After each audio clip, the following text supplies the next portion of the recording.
समझ में आ रहा है ना? हाँ। कोई दिक्कत नहीं।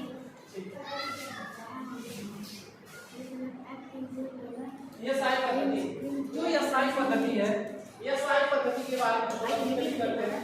ये सारी पद्धति, ये सारी पद्धति, ये सारी सिस्टम, ये सारी सिस्टम क्या है? अभी एमकेएस पद्धति का ये रूप, ठीक है ना?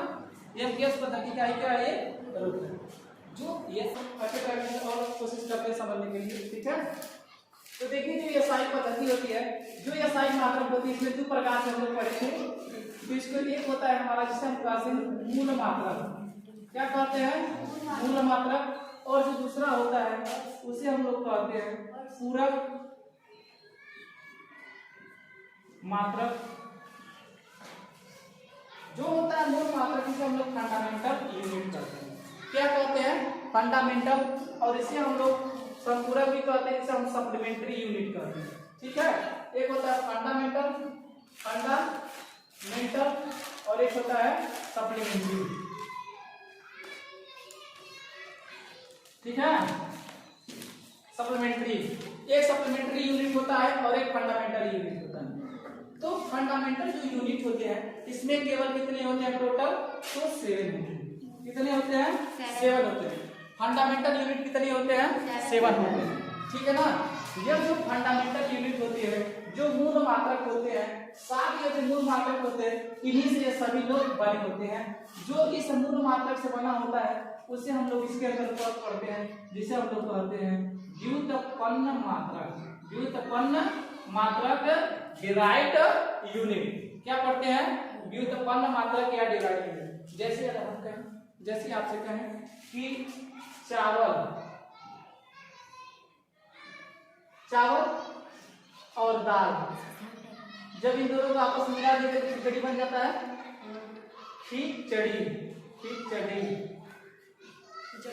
खिचड़ी बन जाता है ना? खिचड़ी बन जाता है। तो इसमें चावल और दाल दोनों अलग अलग है ना?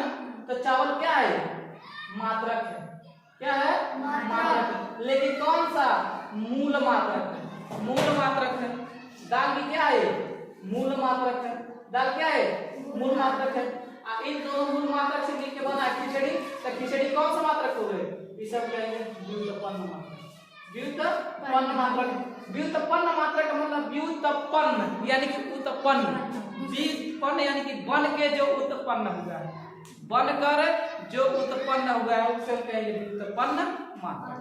समझेंगे ना? व्युत्पन्न मात्रक कहते हैं जो व्युत्पन्न मात्रक होगा, जो डिराइव्ड यूनिट होगा, वो किससे मिलकर बना होगा? तो मूल मात्रक से मिलकर बना होता है। पूरे संसार में हम लोग सिर्फ 7 ही ऐसे यूनिट होते हैं जिससे हम लोग संसार के सभी भौतिक राशियों को पढ़ते हैं और स्टडी करते हैं, ठीक है ना? और ये 7 कौन कौन से होते हैं इसे हम स्टडी करते हैं, ठीक है ना? समझ में आ गया यहाँ तक? किसी को कोई दिक्कत? तो चलिए हम लोग शुरू करते हैं कि जो हमारे पास जो फंडामेंटल यूनिट होते हैं, जो मूल मात्रक होते हैं, वह कौन कौन से होते हैं। तो देखिए इसमें जो होता है, एक होता है जिसे हम लोग कहते हैं मात्रक की बात करें, भौतिक राशियों की बात करें, तो जो हमारे पास भौतिक राशियां होती हैं,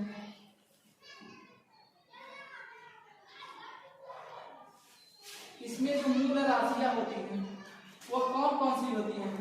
एक लंबाई, द्रव्यमान, समय, ताप, ताप को तापमान बोलते हैं, समय ताप, विद्युत धारा, ज्योति तीव्रता और पदार्थ की मात्रा। ये हमारे पास 7 क्या है? मूल राशियां हैं। हमारे मूल राशियों की संख्या कितनी होती है? 7 होती है। कौन कौन से होते हैं? लंबाई, द्रव्यमान, समय, ताप, विद्युत धारा, ज्योति तीव्रता, पदार्थ की मात्रा। अब देखिए लंबाई, तो आप सभी लोग जानते हैं कि लंबाई क्या होता है। लंबाई क्या होता है? लंबाई हम किसे कहते हैं? आपको बताया गया था कि जो लंबाई होता है, जो लंबाई होता है, यह मान लीजिए एक पॉइंट है और यहाँ पे पॉइंट है, क्या होती है? दूरी। उसको हम क्या बोलते हैं? लंबाई। दो बिंदुओं के बीच की जो दूरी होती है उसे हम क्या बोलते हैं? लंबाई बोलते हैं। तो समझ में आ गया लंबाई क्या होती है। होती है? अब द्रव्यमान क्या होता है? किसी भी पिंड का, किसी भी वस्तु का क्या होता है? भार होता है, उसे हम क्या कहते हैं? द्रव्यमान कहते हैं। जैसे मान लीजिए हमारा मार्कर है, मार्कर है ना, इसका भी कोई भार होगा, इसका भी कोई द्रव्यमान होगा, कोई द्रव्यमान होगा नहीं होगा, तो इसे हम क्या बोलेंगे? द्रव्यमान। जो इसका भार होगा, जो इसका वजन हो, ये हमारा क्या होगा? द्रव्यमान होगा। तो द्रव्यमान आपको समझ में आ गया। और यहाँ पर देखिए समय, तो आप सभी लोग जानते हैं कि समय होता है, समय को हम टाइम बोलते हैं। तापमान सभी लोग जानते हैं, किसी को टेम्परेचर को मापने के लिए उसे हम तापमान बोलते हैं। वास्तव में जो हम लोग जिस तापमान को मेजर करते हैं, जो डॉक्टर होते देखते हैं कि डिग्री सेल्सियस में मापते हैं और फारेनहाइट में मापते हैं। आप जब जाते हैं दुकान पर, जब बहुत ज्यादा तबीयत खराब हो जाती है, देखते हैं आपको देता है एक थर्मामीटर देता है ना, तो थर्मामीटर क्या मापता है? बुखार को मापता है। थर्मामीटर किसको मापता है? बुखार को मापता है, मापता ही नहीं मापता है। अब बहुत से ऐसे भोजपुरी गाना भी सुने होंगे थर्मामीटर वाला, ठीक है ना, तो किससे मापता है? थर्मामीटर। थर्मामीटर से क्या मापता है? बुखार मापता है। क्या मापता है? बुखार मापता है। तो जो थर्मामीटर तो तापमान को बताता है, लेकिन जो साइंटिस्ट लोग होते हैं उसी तापमान को किसमें मेजर करते हैं? तो केल्विन। किसमें मेजर करते हैं? केल्विन। लेकिन आमतौर पर जो डॉक्टर होते हैं और हम लोग किसमें मापते हैं? तो डिग्री सेल्सियस और फारेनहाइट। डिग्री सेल्सियस और फारेनहाइट। समझ आ गया? विद्युत धारा, विद्युत धारा क्या होता है? देखिए जो हमारा फैन चल रहा है, लाइट जल रही है, ये सब किसी न किसी करंट है और किसी न किसी मात्रा में। जैसे हम लोग कोई ना कोई मात्रा देते, 1 किलो हम खा लेंगे, 2 किलो खा लेंगे, ठीक है, उससे कम खाएंगे तो हम चल पाएंगे? नहीं रह पाएंगे। ठीक उसी प्रकार बल्ब को जलने के लिए, फैन को चलने के लिए किसी न किसी बिजली की कितना मात्रा में बिजली उसे चाहिए, उसको किसमें मापते हैं? एम्पियर में मापते हैं। उसे हम क्या बोलते हैं? विद्युत धारा कहते हैं। विद्युत तीव्रता क्या है? अब देखिए जो विद्युत तीव्रता है, देखिए जो बल्ब है, आप देखते हैं कुछ ऐसे बल्ब होते हैं जो बहुत तेज लाइट देता है, बहुत तेज चमकता है, आप कुछ ऐसे जो बहुत डीम होता है, जैसे बुखार लग गया उसको, ठीक है ना। आप देखते हैं कि कुछ ऐसे फैशन के लिए कुछ बल्ब लगाए जाते हैं। आप घर पे देखते हैं जो बहुत खूब अच्छा से प्लास्टर काम करवा देते हैं, उनका देखते हैं कि छोटा छोटा इतना छोटा छोटा बल्ब रहता है, लाल पीला हरा ऐसे बल्ब जलता रहता है, जलता ही नहीं रहता है। लेकिन यहाँ एक लगाया जल रहा है, चुपचाप लग रहा है, बुखार लग गया है। आपको जैसे बोलते हैं, जब देखिए जो शादी विवाह होता है वहां देखते खूब तेज से चमकता है लाइट, और इस टाइम एक और लाइट आ गया है जो खूब बड़ा खूब ऊंचाई तक, उसको पता नहीं कौन सा लाइट बोला जा रहा है, ऐसे पूरा डीजे सब चला रहा है, ऐसे सब नाच रहा है, ऊपर ऐसे हो रहा है। क्या नाम है इसका? क्या नाम है उसका? लेजर लाइट इसको कहते हैं। पकड़ो उसका कुछ और नाम, डिस्को लाइट। अब डिस्को लाइट है, जो भी लाइट हो हम नहीं जानते हैं, पता नहीं डिस्को लाइट सब बता रहे थे। तो देखिए बहुत तेज चमकता है, तो जिसमें जितना ज्यादा ज्योति तीव्रता रहेगा उतना ही तेज चमकेगा। समझ में आ गया? तो ज्योति तीव्रता का क्या काम है? जो जितना तेज चमक रहा है उसकी ज्योति तीव्रता उतना ही अधिक रहती है। समझ आ गया ना? और यहाँ पे पदार्थ की मात्रा, कोई भी पदार्थ को मापने के लिए देखिए टेबल है, कोई ना कोई पदार्थ से बनकर मिलकर बना है, तो उसकी जो मात्रा होती है उसको भी हम मापते हैं। किसमें मापते हैं? तो मोल में मापते हैं, ठीक है ना। अब इसलिए हम मात्रक को देखते हैं, इसको देखते हैं, मात्रक को देखते हैं, इसका जो मात्रक है। अच्छा, लंबाई को किसमें मापते हैं? बताइए, लंबाई को किसमें? मीटर में मापते हैं। तो इसका मात्रक क्या हो जाएगा? एम मीटर हो जाएगा। लंबाई का मात्रक क्या हो जाएगा? मीटर हो जाएगा। अब द्रव्यमान, किसी भी द्रव्यमान को मापेंगे, किसी भी भार को मापेंगे, किसमें मापेंगे? किलोग्राम में मापते हैं। किलोग्राम किसमें मापते हैं? किलोग्राम। किसमें? किलोग्राम। और समय को किसमें मापेंगे? सेकंड में मापते हैं। समय को किसमें मापेंगे? सेकंड को। तापमान में मापेंगे, केल्विन में मापेंगे। किसमें? केल्विन में मापेंगे। विद्युत धारा कितना एम्पियर का करंट चाहिए, कितना एम्पियर का कोई भी वोल्टेज वाला कोई भी क्या चीज चाहिए, ठीक है ना। किस चीज का वोल्टेज हम निकालते हैं तो एम्पियर की जरिए ही निकालते हैं। जो जितनी पता है तो कैंडिला सब साइंटिस्ट हैं जो नाम रख के चले गए हैं। मोल है, मोल क्या है? मोल। अब देखिए, अगर मीटर की बात करें तो मीटर का जो संकेत होगा वो क्या होगा? संकेत। तो मीटर हम सीधे यहाँ भी लिख सकते हैं। अब क्या जरूरत है इतना बड़ा खास के, ऐसे इतना बड़ा खास है, आप कहेंगे कुमार विवेक राव सर, कोई मतलब है? सीधे कह दीजिए सर, काम खत्म, ठीक है ना सर। तो ठीक इसी प्रकार से मीटर न लिखने से बढ़िया हम क्या लिखते हैं? एम। ये हमारा हो गया संकेत। समझ गया ना? अब आप कहेंगे सर आप बताए कि जो भौतिक राशि है इन्हीं से सब कुछ मिलकर बना है, इन्हीं से सब कुछ मिलकर बना है। जैसे आप कुछ भी उठा के देख लीजिए, फैन, फैन क्या है? विद्युत। फैन किससे चल रहा है? विद्युत धारा। तो बताइए भौतिक राशि मिल गई, कौन सी है? विद्युत धारा। मापा किसमें जा रहा है? एम्पियर। और भी कुछ भी आप उठा के देख लीजिए, पृथ्वी में जितने भी चीजें मौजूद है, आप कुछ भी पूछिए। टाइम कैसे देख रहे हैं? टाइम देख रहे हैं तो किसमें देख रहे हैं? ये मूल राशि हो गई, नहीं हो गई? मूल मात्रक हो गई, नहीं हो गया? आप कुछ भी देख लीजिए। अब सेट जाते हैं, सेट देख के जाते हैं सिलवाने, तो सेट को सिलवाते हैं तो लेते किसमें लेते हैं? मीटर में। मीटर में लेते हैं। वो बताइए देखिए दिया है कि नहीं दिया है? लंबाई को किसमें मापते हैं? मीटर। कुछ भी है धरती पे जितना भी कुछ है, सब कुछ किससे बना है? इन्हीं 7 भौतिक राशियों से मिलकर बना है। अब पेड़ की बात कर रहे हैं, पेड़ का कोई ना कोई पदार्थ है, इसका क्या हो जाएगा? मोल हो जाएगा, ठीक है ना? अब मान लीजिए किसी घर का टेम्परेचर बहुत ज्यादा हो गया, जिससे तापमान, किसी के घर में आग लग गई तो तापमान बढ़ गया, आप पानी फेंक दिए तो तापमान कम हो गया। देखिए अभी किसमें आ गया? पानी फेंक जल रहा है, तापमान आगे नहीं आ गया। कुछ भी हो, इन्हीं 7 भौतिक राशियों से मिलकर बनी होती है, ठीक है ना?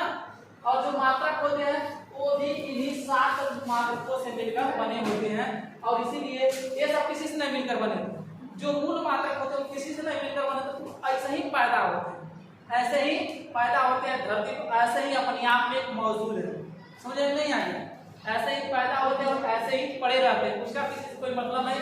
अगर आप हमको मिलाएंगे तभी हम कुछ बनेंगे, वरना हमको ऐसे छोड़ दीजिए तो हम किसी से नहीं मिलकर बने। समझ आगे नहीं आगे? अब देखिए उसके आप संकेत को देखिए। अब द्रव्यमान को हम किसके लिखते हैं? किलोग्राम। किसको मापेंगे? केजी मापती है। संकेत केजी हो गया, समय का क्या हो गया?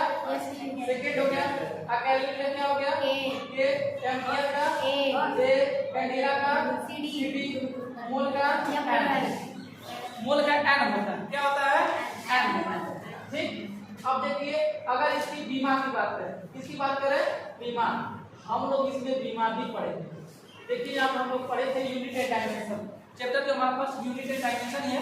तो बीमा बहुत ही अच्छा चीज है, आप इसको जानिए समझिए, वरना बहुत ही दिक्कत हो जाएगा, ठीक है ना? एग्जाम में बहुत सारे दिक्कतों का सामना इसी से करना पड़ता है, दिमाग में इसको लेके घूमना पड़ता है। अगर आप भूल गए तो हमारा सब कुछ चौपट हो जाएगा, ठीक है ना? यह कहता है जो बीमा है, यह कहता है ऐसे दोनों तरफ से कोष्टक लगा दीजिए और हमको उसी में रख दीजिए।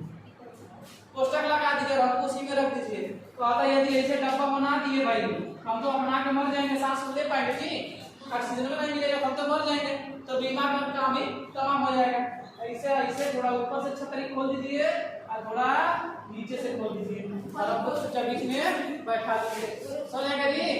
ताकि कोई अगर दाएं बाएं से हमको कोई गोली मारे तो हमको ना लगे, अगर ऊपर नीचे हमारे को समझ में, ठीक है ना? फिर बीमा का होता है, जैसे मेरा नाम है बीमा, कोई सा हमको बीच में रखिएगा लेकिन बगल बगल में हमको ढक दीजिएगा, ऊपर नीचे खाली कर दीजिएगा। और एक और बात कहता है, हमेशा हमको कैपिटल लेटर में लिखना है। किसमें लिखना है? कैपिटल लेटर में। तब बीमा का जो खास बात क्या है कि इनको दोनों तरफ से क्या लगा देना है? कोष्टक।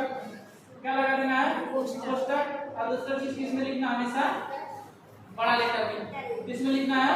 बड़ा लेटर में। और एक और तीसरी बात बीमा की क्या है?